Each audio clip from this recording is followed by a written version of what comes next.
శ్రీ వెంకటేశ్వరుడు ఏడుకొండలవాడు. ఆ విషయం అందరికీ తెలుసు. కానీ వైఎస్ తిరుమల ఏడుకొండలు అని జీవోను తీసుకొచ్చారు. ఇప్పుడు ఆ జీవోను కొంతమంది అన్యమతస్థులు తమ నాయకుడు వైఎస్ తెచ్చిన గొప్ప జీవో అని అంటున్నారు. అసలు తిరుమల ఏడుకొండలు అనే జీవో తీసుకురావాల్సిన అవసరం ఎందుకు ఏర్పడిందో వారు చెప్పడం లేదు. ఎందుకంటే ఆ ఏడు కొండల్ని రెండు కొండలు చేసింది ఆయనే కాబట్టి. తర్వాత సెగ తగలడంతో ఏడుకొండలే అని జీవోలో ఇచ్చేశారు. ఇది చరిత్ర. అయితే ఇప్పుడు మాత్రం ఆ తిరుమలేశుడికి వైఎస్ఏ ఏడుకొండలు ఇచ్చినట్లుగా కొంతమంది అతి చేస్తున్నారు.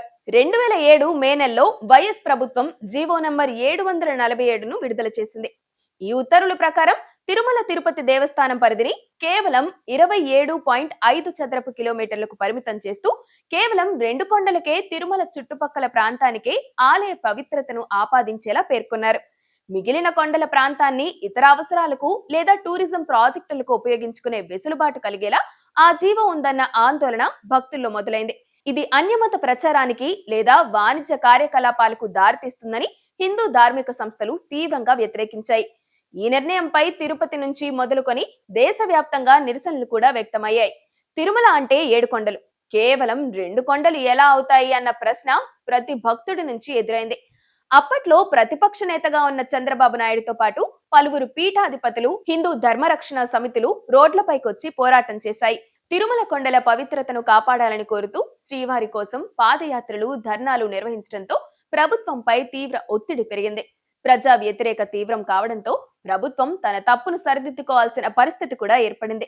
భక్తుల మనోభావాలకు తలవంచి 2007 జులైలో ప్రభుత్వం జీవో నంబర్ 1088ను విడుదల చేసింది.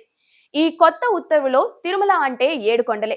శేషాద్రి, నీలాద్రి, గరుడాద్రి, అంజనాద్రి, వృషభాద్రి, నారాయణాద్రి, వెంకటాద్రి అని స్పష్టంగా పేర్కొంటూ మొత్తం 250 చదరపు కిలోమీటర్ల పరిధిలోని ఏడు కొండల ప్రాంతాన్ని పవిత్రమైన క్షేత్రంగా గుర్తించారు.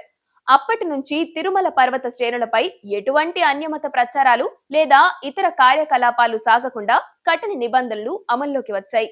ఈ ఘటన ఏపీ రాజకీయ చరిత్రలో ఒక కీలక మలుపుగా నిలిచింది. ఒక ప్రభుత్వం అధికారికంగా జారీ చేసిన జీవోను కేవలం భక్తుల నిరసనలు, మతపరమైన మనోభావాల కారణంగా వెనక్కి తీసుకోవడం అనేది శ్రీవారి క్షేత్రంపై ప్రజలకున్న అపారమైన భక్తికి నిదర్శనం.